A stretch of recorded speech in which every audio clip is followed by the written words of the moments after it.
7 years ago, a student came to me and asked me to invest in his company. He said, I'm working with 3 friends, and we're going to try to disrupt an industry by selling stuff online. And I said, okay, you guys spent the whole summer on this, right? No, we all took internships, just in case it doesn't work out. All right, but you're going to go in full-time once you graduate. Not exactly. We've all lined up backup jobs. 6 months go by. It's the day before the company launches, and there is still not a functioning website. You guys realize the entire company is a website. That's literally all it is. So I obviously declined to invest. And they ended up naming the company Warby Parker. They sell glasses online. They were recently recognized as the world's most innovative company and valued at over $1 billion. And now, my wife handles our investments. Why was I so wrong? To find out, I've been studying people that I come to call originals. Originals are nonconformists, people who not only have new ideas, but take action to champion them. They're people who stand out and speak up. Originals drive creativity and change in the world. They're the people you want to bet on, and they look nothing like I expected.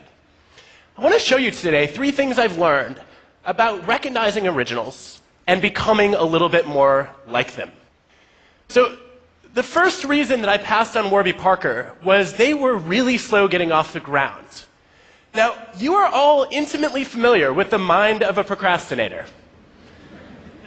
Well, I have a confession for you. I'm the opposite. I'm a precrastinator. Yes, that's an actual term. You know that panic you feel a few hours before a big deadline when you haven't done anything yet? I just feel that a few months ahead of time. So this started early. When I was a kid, I took Nintendo games very seriously. I would wake up at 5 a.m., start playing, and not stop until I had mastered them. Eventually, it got so out of hand that a local newspaper came and did a story on the dark side of Nintendo, starring me.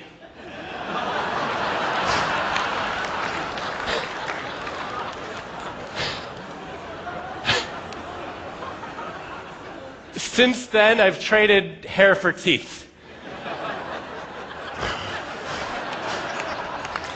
But this served me well in college, because I finished my senior thesis 4 months before the deadline. And I was proud of that. Until a few years ago, I had a student named Jihei who came to me and said, I have my most creative ideas when I'm procrastinating. And I was like, that's cute. Where are the 4 papers you owe me? No, she was one of our most creative students, and as an organizational psychologist, this is the kind of idea that I test. So I challenged her to get some data. She goes into a bunch of companies. She has people to fill out surveys about how often they procrastinate. Then she gets their bosses to rate how creative and innovative they are. And sure enough, the precrastinators like me who rush in and do everything early are rated as less creative than people who procrastinate moderately. So I want to know what happens to the chronic procrastinators. She's like, I don't know, they didn't fill out my survey. No, here are our results. You actually do see that the people who wait till the last minute are so busy goofing off that they don't have any new ideas. And on the flip side, the people who race in are in such a frenzy of anxiety that they don't have original thoughts either. There's a sweet spot where originals seem to live. Why is this? Maybe original people just have bad work habits. Maybe procrastinating does not cause creativity. To find out, we designed some experiments. We asked people to generate new business ideas. And then we get independent raters to evaluate how creative and useful they are. And some of them are asked to do the task right away. Others we randomly assign to procrastinate by dangling Minesweeper in front of them for either 5 or 10 minutes. And sure enough, the moderate procrastinators are 16% more creative than the other 2 groups. Now, Minesweeper is awesome, but it's not the driver of the effect. Because if you play the game first, before you learn about the task, there's no creativity boost. It's only when you're told that you're going to be working on this problem, and then you start procrastinating, but the task is still active in the back of your mind, that you start to incubate. Procrastination gives you time to consider divergent ideas. to think in nonlinear ways, to make unexpected leaps. So just as we were finishing these experiments, I was starting to write a book about originals. And I thought, this is the perfect time to teach myself to procrastinate while writing a chapter on procrastination. So I meta-procrastinated. And like any self-respecting precrastinator, I woke up early the next morning and I made a to-do list with steps on how to procrastinate. And then I worked diligently toward my goal of not making progress toward my goal. I started writing the procrastination chapter, and one day I was halfway through, I literally put it away in mid-sentence for months. It was agony. But when I came back to it, I had all sorts of new ideas. As Aaron Sorkin put it, you call it procrastinating, I call it thinking. And along the way, I discovered that a lot of great originals in history were procrastinators. Take Leonardo da Vinci. He toiled on and off for 16 years on the Mona Lisa. He felt like a failure. He wrote as much in his journal. But some of the diversions he took in optics transformed the way that he modeled light and made him into a much better painter. What about Martin Luther King Jr.? The night before the biggest speech of his life, the March on Washington, he was up past 3 a.m. rewriting it. He's sitting in the audience waiting for his turn to go on stage, and he is still scribbling notes and crossing out lines. When he gets on stage, 11 minutes in, he leaves his prepared remarks to utter 4 words that changed the course of history. I have a dream. That was not in the script. By delaying the task of finalizing the speech until the very last minute, he left himself open to the widest range of possible ideas. And because the text wasn't set in stone, he had freedom to improvise. Procrastinating is a vice when it comes to productivity, but it can be a virtue for creativity.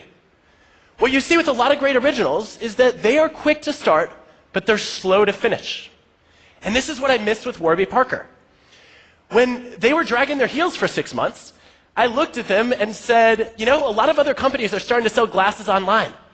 They missed the first mover advantage. But what I didn't realize was they were spending all that time trying to figure out how to get people to be comfortable ordering glasses online. And it turns out the first mover advantage is mostly a myth. Look at a classic study of over 50 product categories, comparing the first movers who created the market with the improvers who introduced something different and better. What you see is that the first movers had a failure rate of 47%, compared with only 8% for the improvers. Look at Facebook, waiting to build a social network until after MySpace and Friendster. Look at Google, waiting for years after Alta Vista and Yahoo. It's much easier to improve on somebody else's idea than it is to create something new from scratch. So the lesson I learned is that to be original, you don't have to be first. You just have to be different and better. But that wasn't the only reason I passed on Warby Parker. They were also full of doubts. They had backup plans lined up, and that made me doubt that they had the courage to be original. Because I expected that originals would look something like this. Now, on the surface, a lot of original people look confident, but behind the scenes, they feel the same fear and doubt that the rest of us do. They just manage it differently. Let me show you. This is a depiction of how the creative process works for most of us.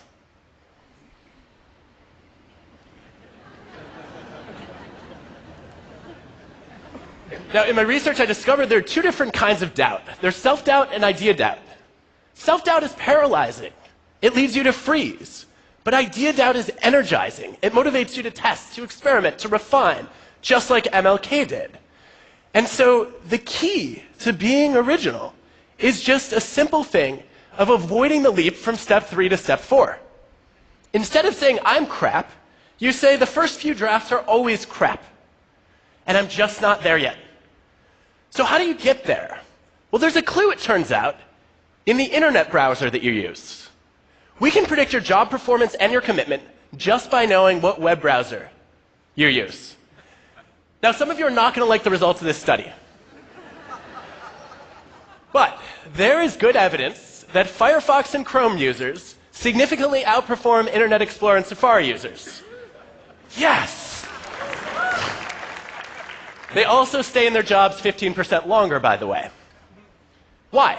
It's not a technical advantage. The 4 browser groups, on average, have similar typing speed, and they also have similar levels of computer knowledge. It's about how you got the browser. Because if you use Internet Explorer or Safari, those came pre-installed on your computer, and you accepted the default option that was handed to you. If you wanted Firefox or Chrome, you had to doubt the default and ask, is there a different option out there? And then be a little resourceful and download a new browser. So people hear about this study, and they're like, great, if I want to get better at my job, I just need to upgrade my browser? No, it's about being the kind of person who takes the initiative to doubt the default and look for a better option. And if you do that well, you will open yourself up to the opposite of déjà vu. There's a name for it. It's called vujade. Vujade is when you look at something you've seen many times before and all of a sudden see it with fresh eyes. It's a screenwriter who looks at a movie script that can't get the green light for more than half a century. In every past version, the main character has been an evil queen. But Jennifer Lee starts to question whether that makes sense. She rewrites the first act, reinvents the villain as a tortured hero, and Frozen becomes the most successful animated movie ever. So there's a simple message from this story. When you feel doubt, don't let it go. What about fear? Originals feel fear too. They're afraid of failing. But what sets them apart from the rest of us is that they're even more afraid of failing to try. They know you can fail by starting a business that goes bankrupt or by failing to start a business at all. They know that in the long run, our biggest regrets are not our actions, but our inactions.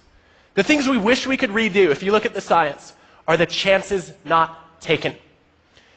Elon Musk told me recently he didn't expect Tesla to succeed. He was sure the first few SpaceX launches would fail to make it to orbit, let alone get back. But it was too important not to try. And for so many of us, when we have an important idea, we don't bother to try.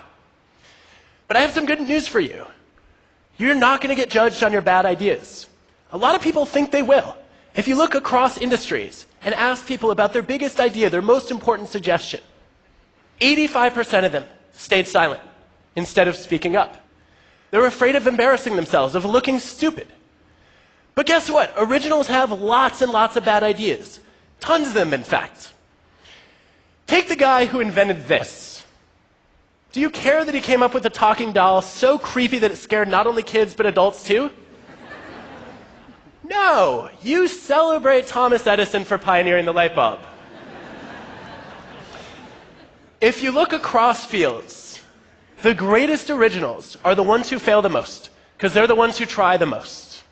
Take classical composers, the best of the best. Why do some of them get more pages in encyclopedias than others, and also have their compositions re-recorded more times? One of the best predictors is the sheer volume of compositions that they generate. The more output you churn out, the more variety you get, and the better your chances of stumbling on something truly original. Even the 3 icons of classical music, Bach, Beethoven, Mozart, had to generate hundreds and hundreds of compositions to come up with a much smaller number of masterpieces. Now, you may be wondering, how did this guy become great without doing a whole lot? I don't know how Wagner pulled that off. But for most of us, if we want to be more original, we have to generate more ideas. The Warby Parker founders, when they were trying to name their company, they needed something sophisticated, unique, with no negative associations to build a retail brand. And they tested over 2,000 possibilities before they finally put together Warby and Parker. So if you put all this together, what you see is that originals are not that different from the rest of us. They feel fear and doubt. They procrastinate. They have bad ideas. And sometimes it's not in spite of those qualities, but because of them, that they succeed. So when you see those things, don't make the same mistake I did. Don't write them off. And when that's you, don't count yourself out either. Know that being quick to start but slow to finish can boost your creativity. That you can motivate yourself by doubting your ideas and embracing the fear of failing to try. And that you need a lot of bad ideas in order to get a few good ones. Look, being original is not easy, But I have no doubt about this. It's the best way to improve the world around us. Thank you.